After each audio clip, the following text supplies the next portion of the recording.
We are back. It's 41 minutes gone past 2 p.m. Still here on the Midday Dialogue, Family Matters, of course. And we're still talking EI, that's emotional intelligence. Talking about how you can bring your relationship, bring your marriage back to life. You can oxygenate. Trying to get my hands around that word.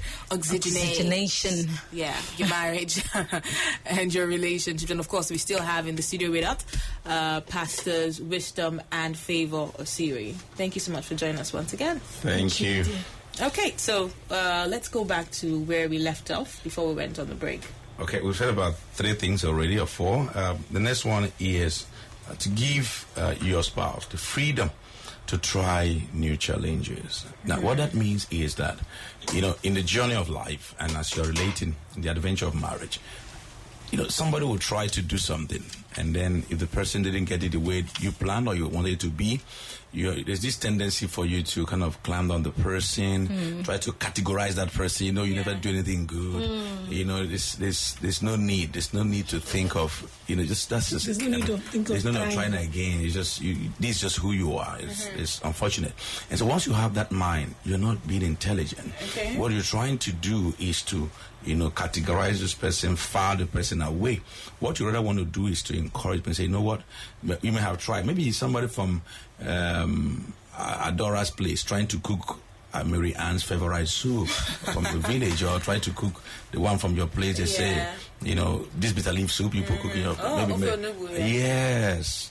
And Mary Ann does not know what is. I have no idea. Ogili, manly. So you don't understand that, And so she tries to do that, and then the husband from your place says, you know what, this is not good. But that man, I'm just trying to use a very simple example, but it spans to everything, including. That's why they say it's difficult for your husband to teach your wife how to drive. Why is it difficult again, please? Because this person requires emotional intelligence to be able to teach somebody. And so somebody is like, if we left up with a question last week about how come people, do certain things, show some level of emotional intelligence when they're dealing with other people. Yeah. Dealing with their spouse, it changes in a sense. Is one of the reasons is that these people are more, it's like, I've already known, you, and you're not supposed to talk to me that way. Meanwhile, the young small boy, something can tell you, please don't match break. Why are you talking like that? I'm sorry. You laugh. But your spouse says you born, and then you're going to remember it in the night or in the afternoon or something. So that's a challenging thing. So you want to give your spouse the opportunity to grow. Recall we say that, growth means changes. And so when somebody makes a mistake, you can also learn from their mistake. So you help the person to grow. It's emotional intelligence for you to be able to know that this person is growing. Yeah. Okay. He may not be growing vertically, or horizontally. I don't know why that makes sense for you. But this person is growing in his or her attitude, in his or her response to things. So you have to give the person some space to grow. By that, you're giving life. Because the moment you give someone that chance, it's like another life. Okay. Yeah. And then I even in when they make mistakes, I think we ought to be our spouses personal cheerleaders. Yes, even when they fail, it's not time for you to keep reminding them of the mistake they made last week or some years ago. Yeah, 10 years ago. Is it okay to say I told you so? No, it's wrong with it. I told you so. I already know that title. It's not nice. But I'm curious because there are people who are hell-bent on doing the wrong thing, even when you have cautioned them. My husband, this is a bad idea. I know I have experience in this thing. And he says, well, that's you. This is me.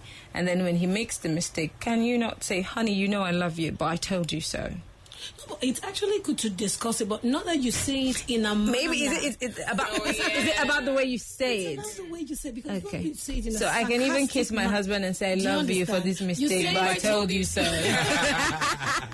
You say it in a sarcastic manner that when the person makes another mistake, the person wouldn't want to tell you because the person knows she's going to pull me down. You understand? So we try as much as we can to be our spouse's cheerleader, celebrate it. most times when our spouses achieve one thing or the other, people celebrate them outside. Maybe in the office, and they come back to their homes, and their wife like, what's that? Promotion? Your mates are directors. Or, honey, I wrote this exam, I passed. People have written PhD exam. No excitement. No excitement. That must be a bitter person. A big blank. Oh my God. Wet blanket. Yeah, wet blanket. Do you understand? So we ought to cheer. Your husband is a pastor and is preaching a great message. Say, yeah. Do you understand? What if he's preaching it and he's not doing it to you? So you just say, You say, They're two different things. Yeah. They're two different things. Tell him. That means if they know what I am.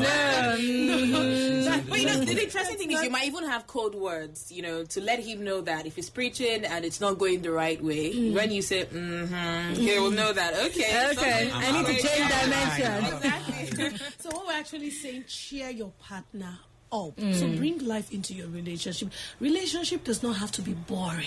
So it doesn't have to be dead. Yeah. It doesn't have to be lifeless. Do you understand? You're going to spend the rest of your life with this person, and you have just one life to live on earth. So why not spice it up?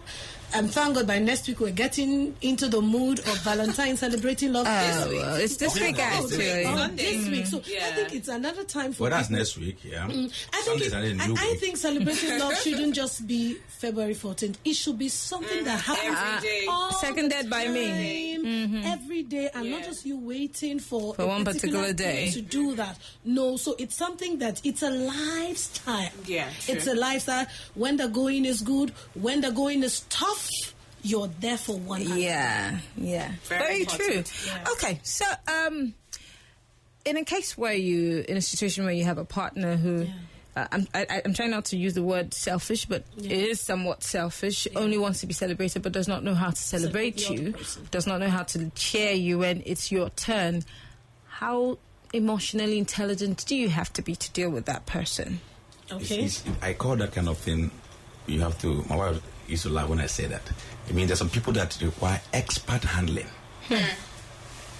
Expert. You have to be expert. You have to have some level of expertise to handle them. I see. Yes. Okay. So you have to have extra emotional. You have to have a Expertise PhD in You EI. have to strategic, advanced, you able to handle such, because now this in my hometown, that's what they used to call. Sorry, I'll try to explain that. That's what they call Ozuma Beke. What that means is the corpse of a white man. If you take it up, you say, bring me down. If you came down, say, take me up. So they just can't seem to, have one particular way of dealing with them. On Monday, they're kind of excited. You bring a joke, they are, oh wow. Then you do the same on Tuesday, say, please, I don't like that kind of play. Not provoking someone's face. What's trouble is that? And then the same thing that, keep going that way. So one of the things you want to do is that, one, know that you need to grow. Yeah. When there is constant crisis, hear this. When there is constant crisis in any relationship, it means there's a need for growth.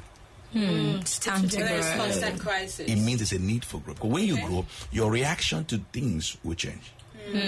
So things that used to run you mad before, now you can kind of smile and walk over them. Okay, that's what happens when you grow. And that's why the way we react now, quite even when we are younger. My small boy, when he was much younger, the one that's going to be 10 years this year, one time he came and we asked him about what. We said, this tea is hot. He said, David, say it's hot. He said, no, I want to say it's hot. So one day we allowed him. He sipped the tea. Now he now form a new language. It's auto. Yeah. So now we say him say it's auto. That's because now he doesn't want to near Anything You hot. learn from experience. Exactly. now. So some people, you have to get them to that point. When they have hit that, rock bottom, then I'll come back. Yeah. But you see, don't wait. We have been that road before, but some people, they want to listen to us. If you go that way, the person will now become more defensive. You want to you say, I've seen couples that sometimes say, I don't know why it's always external people that he listens to more than me. Whether it's the man or the woman. So you want to have that knowledge, I need to grow. Don't focus on the person yet. Just you need to grow. Because emotional intelligence is about how you respond. It's about how you handle things that are thrown at you. It's about how proactive you are. Okay, to be able to handle a challenge without allowing it to, not determine your own response or determine how, you feel or the opinion you form about the person. So when you are done with that, you now want to move one more step on how can I help this person, also grow. Because if you are up and the person is down, down, guess what? It's going to drag you down. Exactly. So you want to intentionally, and that's where the issue of, looking for materials, the book you read or movies you watch together or something that can help the person. The best way to communicate to that person to learn. But I mentioned something at the beginning, that one of the most powerful ways you can, get life is to get close to God. Okay. God is life. So when you are more like him, you're going to display the same, tendencies or nature that he has. Actually, we were created that way, okay? And so we have to just live the nature of God that we have, so that we'll be able to help somebody else experience life the same way we experience. So when you have a very difficult person to handle, it can be very challenging. I mean, we've seen people that send, when I'm done with the show, they send, WhatsApp, and then we're trying to chat with them, answer the question. The person goes, Pastor, I've done everything you are saying. I've done everything this you are saying. I've done that. And then so we say, okay, you know what? We have to switch over to something else to help the person. Just keep changing. So that's that space. That's what I'm trying to say. You have to keep changing until you get the real key, the real knowledge that can, excite a person to the point of acting, and that can change the whole dynamics. I wanted to also ask, to encourage everybody who maybe seems to have a very difficult spouse. Do you know what you're doing? You're sowing the seed. Oh. Yes, it's a seed.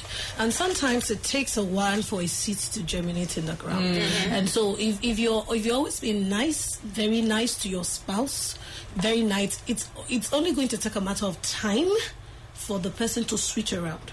So I also think persistent patience, especially when the person is not hitting you, is not killing you, is not doing that. So after a while, I think the person will be like, I've been so nasty to this woman, I've been so nasty to this man. How come there must be something about this person? There's a passage in the scripture that says that that we will win our spouse without a word, but with a manner of our conversation, conduct. Yeah. Our conduct. So meaning my conduct can win my spouse over. My conduct. So maybe it's actually in giving gifts, it's saying nice words, being very caring. Everything put together is actually my conduct. So the Bible says it will speak for me, and it can affect and turn around my spouse. Let's just close with these before they take questions. A story. They just kind of wrap this up. A very difficult person, a very popular man. We know he's a Christian, he's a pastor, evangelist. Okay. The wife got born again before him, and goes out all this evangelism all night, and then this man keep making life miserable for her. So one night, the woman comes back. She has gone for all night. The woman comes back. The man has locked the door. Okay, and the woman, just found a way to wrap herself with the, fabric she has, just coiled somewhere by the door in a very powerful winter season. And so the cold, the blood, nearly, freeze her dead. But when the man opened the door, guess what she said? She said, honey, how was the night without me? Rather than berate him, abuse him. And the man couldn't stand it. He broke down. He broke down. I'm talking about Smith Wigglesworth. Okay. That's how he got born again. That man. There's nothing they said to that man that he listened. But that action of the wife. Honey, how was the night without me? How was the cold night? How was the cold night without me? Wow. Interesting. Powerful.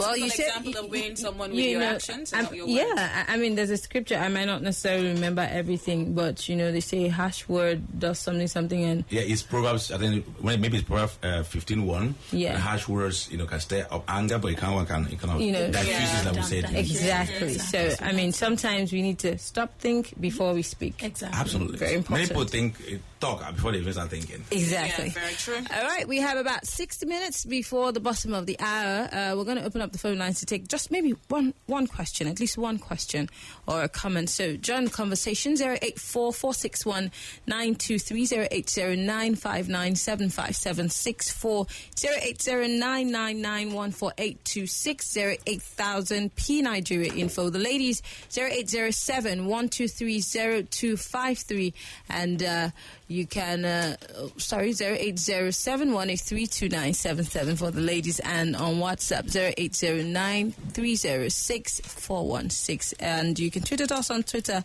at Nigeria Info PH. Hello. Anybody home? Good afternoon. Yes, good afternoon. Please, I'm really enjoying this program. I'm just minding and listening to everything. I tell you, sir, it's very difficult. very, very difficult when you are living with a man who can never ever comment you, no matter what you do. Even when you keep quiet, you are in problem. You talk, you are in problem. I don't know how to stand with such a man. I would say that you people should really put. Some family are really in a big problem, honestly. But this program this afternoon has really touched my mind. I pray that with this program and when I go back to do some further things, God will hear me. Jesus' name. Amen. Oh, interesting. Nice. Well, that's why we have decided to take Family Matters away from the studio and bring it to town, right, Adora? Yeah, we're going to be doing that on the 21st of February. That's 2 Sundays away from Valentine's Day. So I'm sure some of you have been hearing the adverts. On the radio. So Nigeria Info in collaboration with Adora and I and Cool Wazobia Info. Yeah, you must have been hearing it on Wazobia FM, Cool FM. We're taking Family Matters to town. So if you have any plans on the 21st of February, cancel them, because we'll be taking your questions, your comments. We'll be, meeting and greeting and doing all the things that we do on radio live. In person. Yeah. And for those of you who will have questions, you can send those questions ahead. Start sending those questions now. Yes, so we'll be of able course. to handle them, prepare for them. Yeah. And, Pastors Wisdom and Favor will be able to handle them. Yeah, so you can start sending those emails to Dora@nigeriainfo.fm or views@nigeriainfo.fm or Maryann@nigeriainfo.fm or lead pastor at thewisdomplace.net. Or you can tweet at all of us. You can tweet at us on Twitter at NigeriaInfoPH at Osiri. Osiri Wisdom. Yeah. And then Dora phone Coley. number. Yeah, Dora Coley, and then you can tweet at me at Mimi Ayo. That's MIMIEYO. We do not have too much time, so we will have to wrap up. But don't forget, keep a date with us. 21st of February 2016. We are going to be having Family Matters live. Keep your ears clicked to the radio, rather glued to the radio. We will let you know all the information, and feel free to partner with us on this event. We are calling for partnerships and sponsorships. Okay? Yeah, so if you want to do that, just send us an email. And we'll respond to that email. Well, we have to wrap it up very shortly. The lady asked the question. I don't know if you want to respond to that. Very quickly. I just want to encourage her. Like what I said earlier before then is that you have to grow. And I like her answer. She said she focused on herself. You said, I'm going to try to see what I will do. Oh, I love that. What I will do with what I've learned. That's for me. It shows that she's on the right path. Once she has changed, because she's honestly, she's correct when she says these things are difficult to be done. Sometimes. And that's why you need emotional intelligence. Yeah. So I commend you. You're already on the right track. Start doing that, and then start acting beyond your words. Start acting differently. After a while, you might change. But more importantly, when we see you on the 21st, we'll be able to give her more answer. Of course. And possibly what I want to do is to give them the number. They can also reach us on, which is 0902 1088 725. I'll take it one more time, 0902 1088 725. Okay. All right. Well, it's been an entertaining and informative time as usual here on Family Matters. I've learned a lot when it comes to emotional intelligence. We keep learning. I hope I'm more emotionally intelligent to understand what Maryann needs. Yeah, you know me. You get me. Yeah, but I mean, I can't get you enough. Like, understand you enough. Get your mind out of the gutter. We need to go now before the NBC calls. I'm Maryann Okoli and she's Adora Coley. Have a beautiful afternoon. Kofi will be here very shortly. But before that, Enoho, the beautiful Enoho, looking very Rwandan. Who is very highly emotionally intelligent Rwandan. Most of the time. Enoho should just be given a PhD in emotional intelligence. EI. Professor of EI. Oh, she's touched. She's blushing. I'm learning from the veterans, Maryann and Adora. So, hey, Veterans are pastors. No, they're professionals. People are veterans. Oh, really? We're leaving now. Emotional intelligence to differentiate that. Exactly. Perfect answer. Well, it's time for us to. That's our cue to leave the studio. We'll be back tomorrow from 10 a.m. till 3 p.m. on the Midday Dialogue. Have a lovely day.